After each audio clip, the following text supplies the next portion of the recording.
Alright, this is gonna be a story time video, kind of about my experience with, I guess you would say, domestic violence. And I've been meaning to make this video for a really long time, but I guess I just never really had the whatever energy or time or reason to really make it. But I feel like today I'm gonna make the video. So this is about, oh gosh, okay, hold on, I'm gonna take a sip.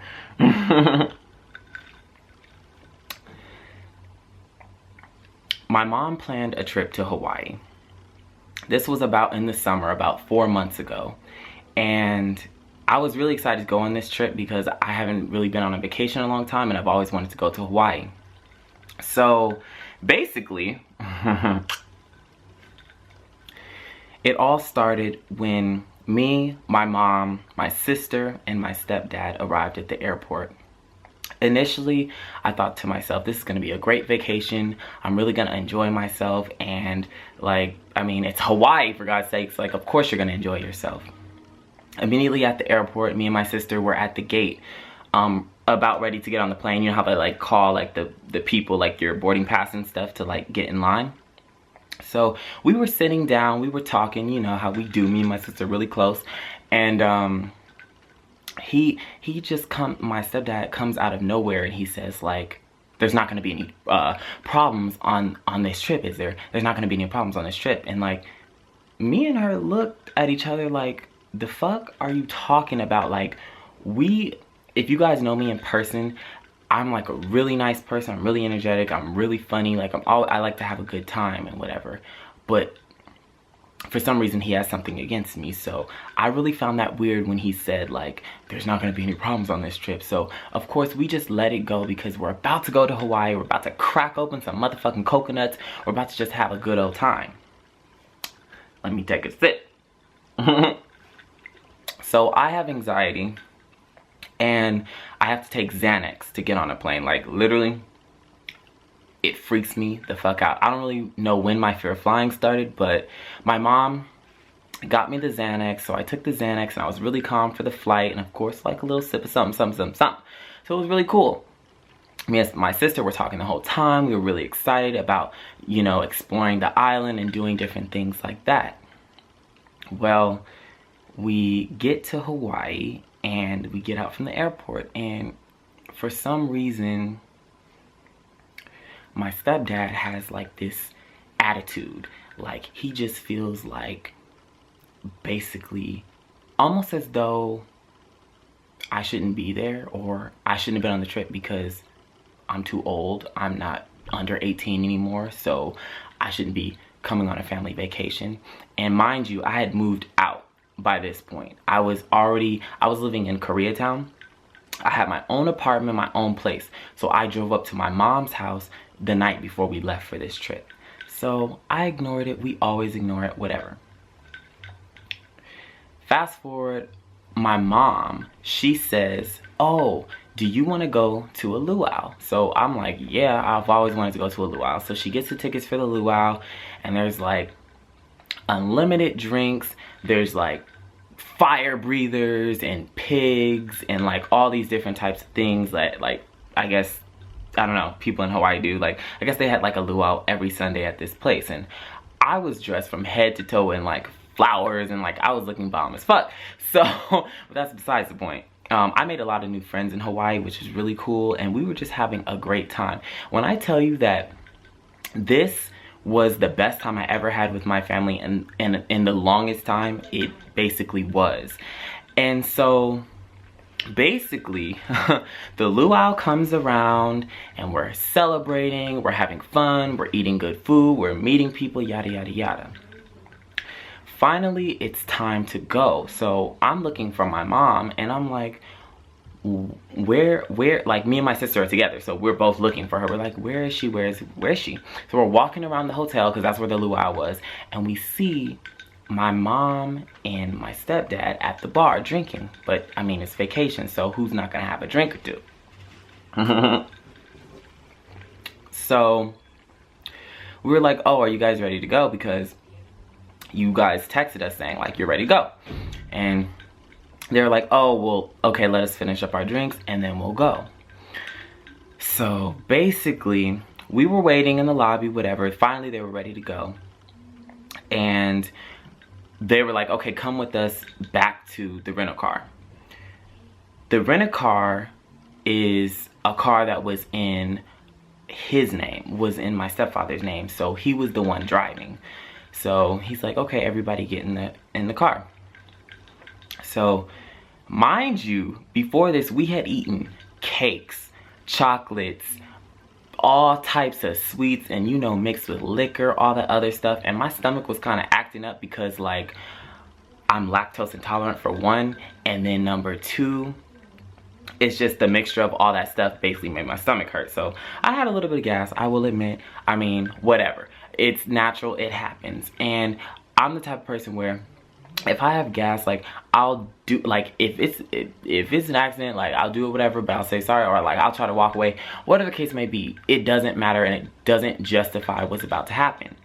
So I had passed gas basically on the way to us walking to the rental car, right?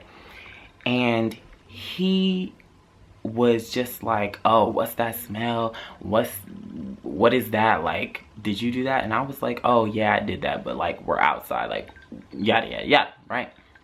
So again, my stomach started to hurt right when we got back to the rental car. When we got to the rental car, my stomach started to hurt. Everybody got in the car except for me, because I was like, I know I'm about to fart, so let me stay my ass outside, let this gas on out, let it dissipate into the heavens above, whatever, and, you know, and let me do my business, whatever. So tell me why, when I was staying outside of the car trying to fart, he's gonna say, get in the car, get in the car, get in the car, get in the car, get in the car. Like, if that's what you want, you shall receive. If that's what you ask for, you shall get it. So I got in. I'd already farted though. But you know what they say, when you fart, you gotta wait, you know, because the lingering, whatever. So we're still in the parking lot at the Hilton Hotel. I'm in the car. I guess the lingering fart had reached his nostrils up front, and he decided to just go off, totally blow up. He was like, that's nasty. That shit is so motherfucking nasty. Was that you? Was that you? But he turned around, just going insane, saying, that's nasty. Why would you do that in here? You did that shit on purpose. Like, he was just going on and on and on and on and on and on and on and on and on and on and on about how I did it on purpose. A naturally body function on purpose. Mind you, he told me to get back in the car, okay, when I was trying to be polite by doing it outside. I was like, I'm so sorry, that was not on purpose, yada yada yada, because I was giving him the benefit of the doubt, whatever, right? So it was quiet for a good, mind you, like maybe 2 minutes or so. And as he was backing up, he was giving this little speech talking about, my mom's in the front seat, he's driving, my sister's beside me in the back, and I'm sitting directly behind him, so keep that in mind.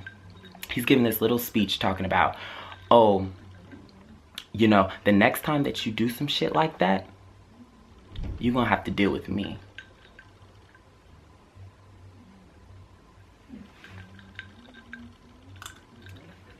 Bitch, what? Now, I'm not one for confrontation, but what do you mean? So that's exactly what I asked. I said, what do you mean? Now, tell me if I'm wrong for asking that. What do you mean? And very calmly, okay? Very calmly, I said, what do you mean? He goes, you already heard what I said. The next time that you do that, because I know it was on purpose, you're gonna have to deal with me. And he said it in the harshest, you know, when you can tell when somebody is really, really angry, but they mentally, they want to jump across the table and attack you, but they know that they can't. So they are so, he had this rage inside of him. I could tell by the tone of his voice, right? And so I said, very calmly, once again, I said, okay, well, I apologize once again. It was not on purpose. It's very natural. But next time, I would like it if you would say it in a more polite manner, because I sense that your tone is a little bit pointed right now.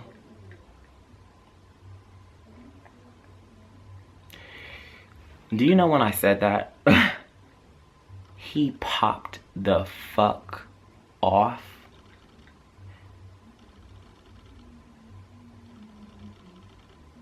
When I tell you he popped the fuck, he said he literally, he was backing out when this is, mind you, this is all happening as he's throwing the car into reverse. And I calmly said, please next time, because I am an adult, watch your tone, because you sound a little pointed. He said, he threw the car into park real fast. We all jerked forward, all of us, right?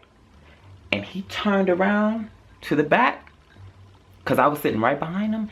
And he said, oh, we could go. We could do this right now. We could do this right now. We could go right now. You want to get up out the car? Real men handle shit with fists. We're real men handle it like this. I'm thinking to myself, real men?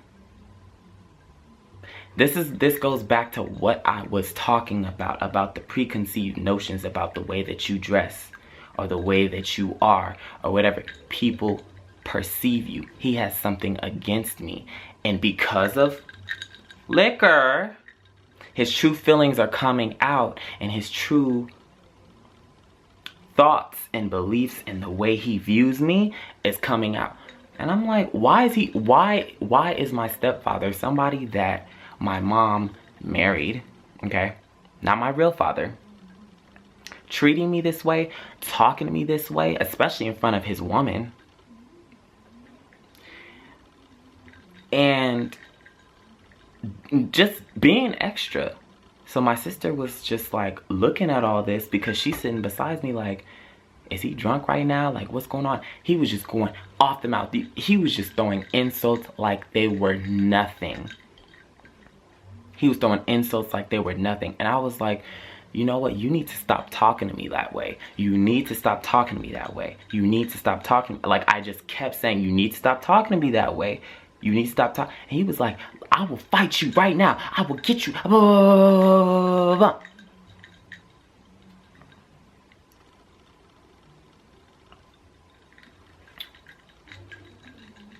So I said, nigga, if you try it, trust me, I will pick up something in this car and crack you upside your motherfucking head. That's exactly what the fuck I said. If somebody is threatening you, that's your first thought is self-defense. Was I wrong? I don't think I was wrong. Do you know he got out, as soon as I said that, he got out of the passenger seat, got into my face talking about, let me back up. As soon as I said that, he literally got out of the driver's side, right? Came around to where I was sitting, which was sitting right behind him, because he opened up the door, okay? Now, mind you, I'm strapped into the seat because we're about to go back to the hotel. He opened up the door and immediately wrapped his arms around me just like this and choked me, was choking me. And I could feel his fingers, you guys, and his nails digging into my throat. Think about it. You being strapped into a seat. He didn't even tell me to get out the car so that we can handle this. He opened up my door on my side and immediately went for my throat. That proves what was going on in his mind. He wanted to kill me. Either he wanted to kill me or he wanted to hurt me badly. Now, number one, let's think about this and let's dissect it for a second.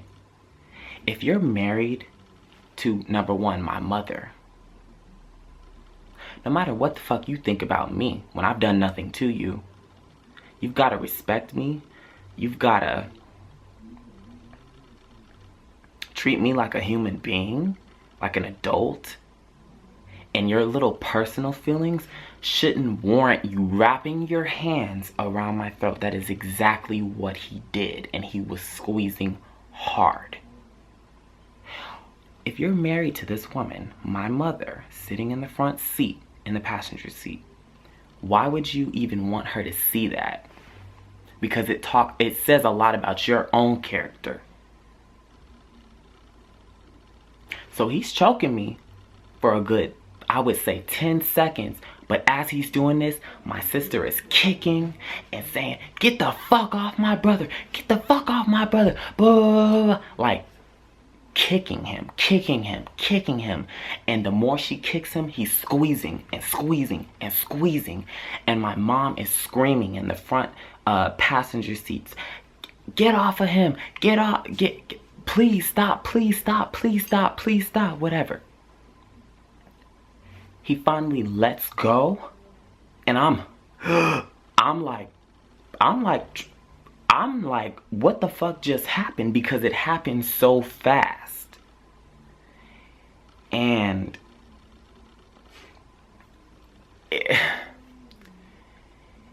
it was just like, really?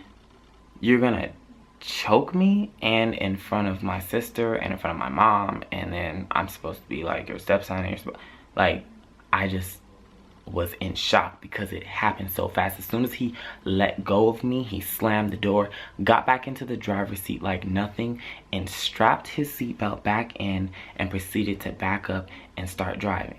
So at this point, I'm livid. Of course, I'm like, I can't breathe or whatever, but I'm cussing him out. I'm like, "Motherfucker, blah, blah, blah, blah, blah, blah, blah, blah, blah. You try that shit again, blah, blah, blah, blah, blah. I will fuck you up, blah, blah, blah, blah." Like, we were, like, I was, like, at that point, I didn't know what else to do. Like, and I just lost myself because that has never happened to me before. And especially somebody that is living, like, around my sister and my mom. Like, if it happened to me, it can happen to you guys. My sister knows that, but I don't know about my mom. So finally, my mom is like, "Please, please, please, please, please, just be quiet. Just stop. Just stop. Just, everybody just stop. I don't want to, like, get into a car accident or whatever." She, you know, whatever. Whether she was trying to defend him or not, I don't know. Let's not get into a car accident. So because of her, I was like, I'm going to be quiet until we get back to the hotel. But before I was quiet, I was like, I'm going to call the police on you guys. I didn't give a fuck that we were in Hawaii. I was like, I'm gonna call the police on you. I'm gonna call the He was like, call him. I don't give a fuck. I don't care. So basically, we get back to the hotel, and we're quiet the whole time because it's like this weird, awkward silence, right? We get back to the hotel, and as soon as we pull up, you guys, as soon as the tires, literally, he stopped at the hotel and threw the car into park, I busted open the door, ran out somewhere in the motherfucking woods, whatever. There was lizards and shit, with my phone, and I called 911. I said 911, like, blah, blah, blah, in Hawaii. And I basically told them everything that happened. And they're like, you do need an ambulance? Do you need this? I was like, no, you need to send somebody out here right now so that I can basically press charges against this person. And my sister was texting me during this time when I was on the phone with them. She was like, "Where did you go? Yada, yada." I was like, "I called the police." And she was like, oh, you called the police? Like, they're looking, like mom and, you know, my stepdad, they were looking for me, like, "Oh, where did he go?" And I was like, and I was texting her back saying, like, "Well, where did they think I went? I said what I was gonna do. I was gonna call the police." And so I did. So the police finally arrive. I'm waiting outside. I describe what I'm wearing, yada, yada, yada. I described that we just came from a beautiful luau, and I think that he was drunk and that he attacked me. So basically they were like, okay, well, since no skin was broken or whatever they said, we're gonna ask him, basically we're gonna ask him to leave the premises. We're gonna ask him to leave the hotel until you guys fly back out. Because I remember we were flying out on a Tuesday and it was like Friday. And so it was like 4 days or whatever until he could come back, right? Because they were saying basically he can only come back on the day that we fly out. He has to leave the premises. So I was like, that works. So basically they go up, I give them the room number, everything. They go up to the room. They, I guess, tell him, look, you need to go, whatever. And I thought that they were gonna escort him out. But they basically told him, look, you have to leave the premises for this amount of time and just don't come back, because you guys can't be in the same hotel, whatever together, right? So I'm like standing outside, like, while they tell him this, and he's coming out or whatever. He gets into the rent-a-car that he choked me in, by the way, and drives away. And I'm thinking, like, perfect. Like, yeah, I was happy because he was leaving, but on the other end, I'm like, now we don't have a rent-a-car because it was in his name and he knew what he was doing by taking the rent-a-car. So anyway, I get back up to the room after this is all said and done. I fill out a police report, which I still have, but it's somewhere over there. And my mom, like, my sister is like, whoa, like, I'm so glad that you called the police. You basically told them what happened, everything like that. And my mom is like basically livid. Why did you call the police? You didn't have to call the police. Basically defending him for what he did. And that to me is crazy. Why would you defend somebody that put their hands on your child like that? Why would you do that? She was going off, right? And my sister, because I'm very close to my sister, she had my back. And she was like, no, did you see what he did? Like, he was wrong. Like, he just basically choked him. It never has to get to that. And, basically they were talking and stuff. And my mom just basically laid down the law. She was like, you guys have to go tomorrow. I'm getting you guys a flight out tomorrow. You guys have to go. You guys have to get out of here. Go back to LA. Get out of Hawaii. And so I'm like, you know what? If you wanna send us back, then so be it, because this trip is already ruined, especially the fact that you're basically defending domestic violence or abuse in the home. Like, this is somebody who's supposed to be my stepfather put his hands on me. That is some foul, fucked up shit. I digress. So she's like looking for flights, United, Delta, any airline to get us out, right? So she found one with United, and the next day, me and my sister, we can't get dropped off at the airport because, remember, he had took the rent-a-car to somewhere else, right?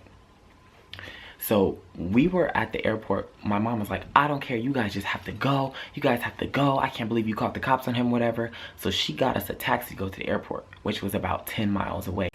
Okay, sorry you guys, my camera cut off. I don't know what was going on, but while my camera was like, I guess, resetting or whatever, I actually got the police report for you.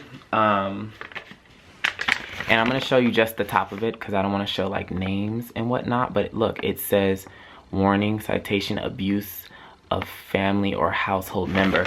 This is like a real, like, this is real. This really, really happened. Like, I mean, I couldn't be making this up. And where did I leave off of? I basically left off when, okay, so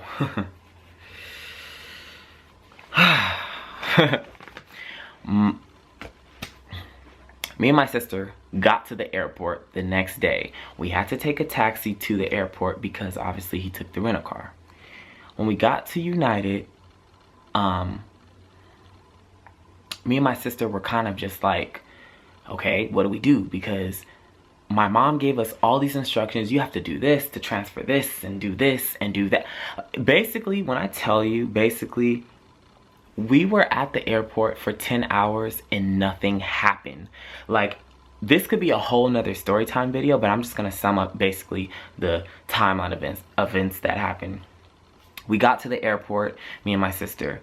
We go up to the thing, we're like, look, we have this other flight on Hawaiian, but for next week, and we gotta fly out for this reason. We've been telling them what happened. One girl was like feeling sorry for us. We were like, oh my God, I'm sorry that happened. Like, I'm gonna get you the quickest flight out. Like, okay, I can transfer it. I'm not gonna charge you the $600 like transfer fee and all these like fees, right? So we try to get to our gate, right? And then some guy comes out when we get to the gate. I guess he worked at United, and he was like, no, you guys, oh, you two are the ones who are trying to skip the fees or whatever, transfer fees. I guess he was like a manager of, you know, the United, that gate or whatever. He was like, you guys are not getting on any flight today. And me and my sister are like, wait a minute, we've been waiting here for like 4 hours waiting for this plane to come. What do you mean, like, we're not getting on the plane today? He was like, no, you guys are not getting on this plane, blah, blah, blah, blah, right? So I was like, me and her were like, what the fuck? So we had to go and talk to like some other person at the gate. And we're like, look, this is what the guy said. He said we can't get out today because the girl at the front, she waived the fees, yada yada yada. And she was like, yeah, it's weird, I'm looking in the computer right now and he like took you guys off the flight. I'm gonna put you guys back on the flight. We're like, thank you so much, blah blah blah blah blah. So flight time comes around. It's like 6 p.m. at this point in Hawaii, and we try to board the plane, and when they scan, you know how they scan your boarding passes before you get on? It like came up in the computer like we were flagged, and she was like, oh, you guys are gonna have to step aside. We're like, we just want to go home at this point because, you know?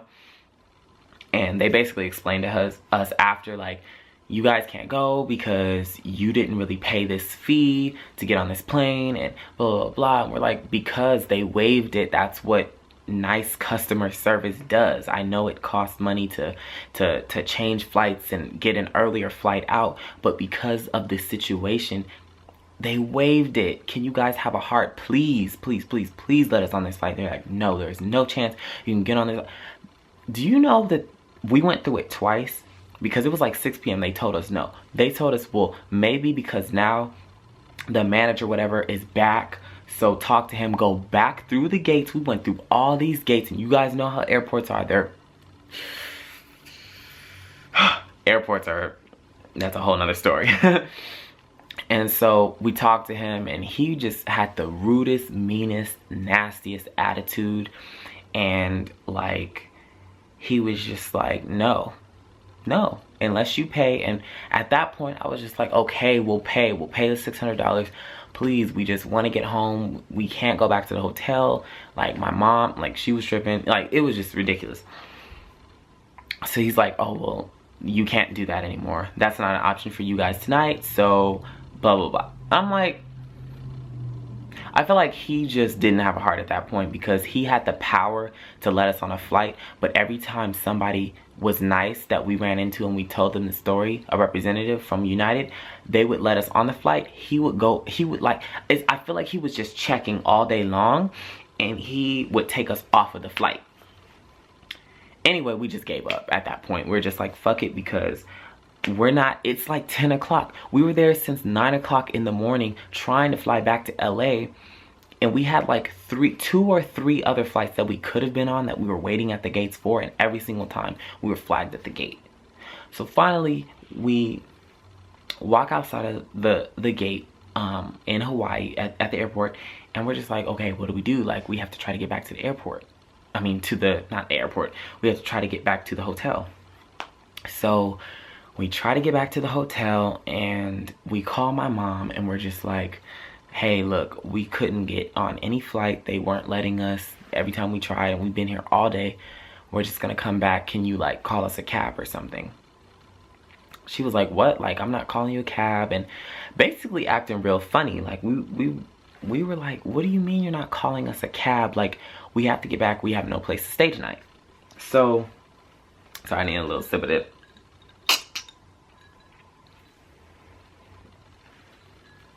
So, we're like, okay, you're not gonna call us a cab. So how are we gonna get back? She's like, well, just call me back, something like that, right? Something weird, like, call me back. So we're like, okay, whatever. Me and my sister take it upon ourselves because we're hungry. We have not eaten all day.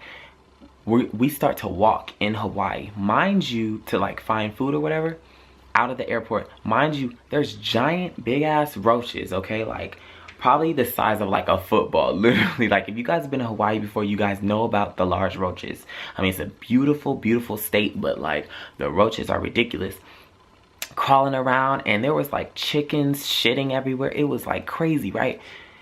And so, we can't find any place to eat. Like, Hawaii's kind of weird, especially like around the airport areas. You think it's like a food place, but as you get closer, it's like a Hertz rental car or like some type of like rental thing. So we didn't find food. So we called my mom. We're like, look, can you send us a taxi, because we don't see any taxis coming. We can't find food, and like, we just need to get back. Like, we're tired. We've been doing this airport thing all day. Can we just stay until when our tickets say we have to go home, and then we'll go back? She's like, well, okay, I'll send you guys a taxi, but if, she said, I'll send you guys a taxi, but like, if you guys come back, then you can't go into the room. Don't say anything to my stepdad because he's in there. And I was just like, whoa. You just said, like, the police told him to go and find his own hotel, right? And I was like, what do you mean he's there? He's not supposed to be there. He can't be there. And that was the whole reason why she didn't want me to come back, because she knew he was there and she thought that I was maybe gonna call the police again. I was like, he's not supposed to be there. She was like, well, you know, he couldn't find another hotel in Hawaii, and you are so wrong, because last night he had to sleep in the rental car, and he had no place to go. And I'm like, and she's like, oh, wait a minute, and get this. She said, and I know you don't care. Well, duh, I don't care. Like, you just this man put his hands on me. Why would I care about where he slept when he just put his hands on me? So it was like this back and forth thing, and me and my sister were like, because we were so tired and so hungry, we're like, yes, just please send us the taxi. I'm not gonna call the police. As long as I don't see him, I won't talk to him, whatever, yada, yada, yada, yada, yada. I get back to the hotel, because she sends us the taxi, whatever. And me and my sister go up into the hotel, and he's nowhere to be found, but we know that he's in the room, whatever. So we're just doing us, we're whatever, and we go to sleep. The next day, tell me why my mom is getting ready to go on a nature hike at Road to Hana. Now, I don't know if you guys are familiar with Hawaii, because I never went to this, but I always wanted to go to the Road of Hana. And when I brought up the idea of going to the Road to Hana, my mom was like, no, that might be dangerous. You gotta check with people. You gotta do all this, right? But then when she started asking like all the hotel people, they're like, oh yeah, it's really beautiful. It's definitely not like the tourist, like not something that you would go on like a pay for tour, but it's beautiful to like go and explore if you want to get that true Hawaiian experience, because it's like jungles and volcanoes and all that other stuff. And so tell me why the next morning after me and my sister got back to the hotel, my mom is gearing up to go to the Road to Hana.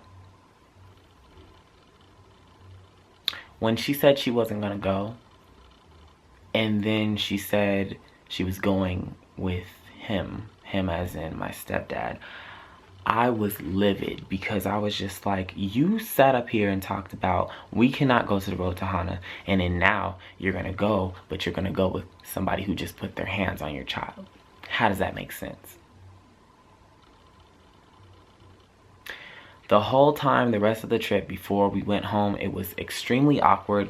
It was extremely like unreal because my mom was just basically saying that I was overreacting, and I know I wasn't overreacting. And so I have tons of other stories that are like intersected with this one story and tons of other stories in general. But I just want to close out this video by saying that if you guys ever have dealt with any type of domestic violence or domestic abuse in relationships, parents, whatever type of figures that you're supposed to, those are supposed to be your parental figures, people that you look up to and things like that, then I feel like there's a way out.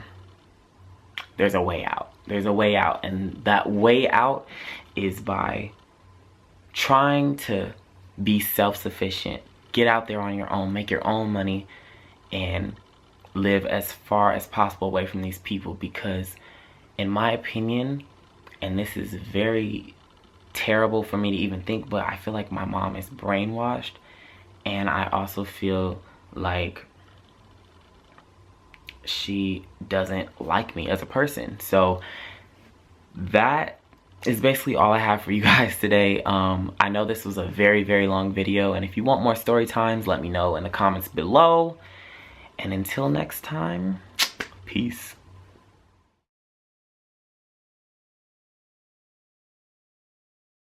Still driving around in my Maui, still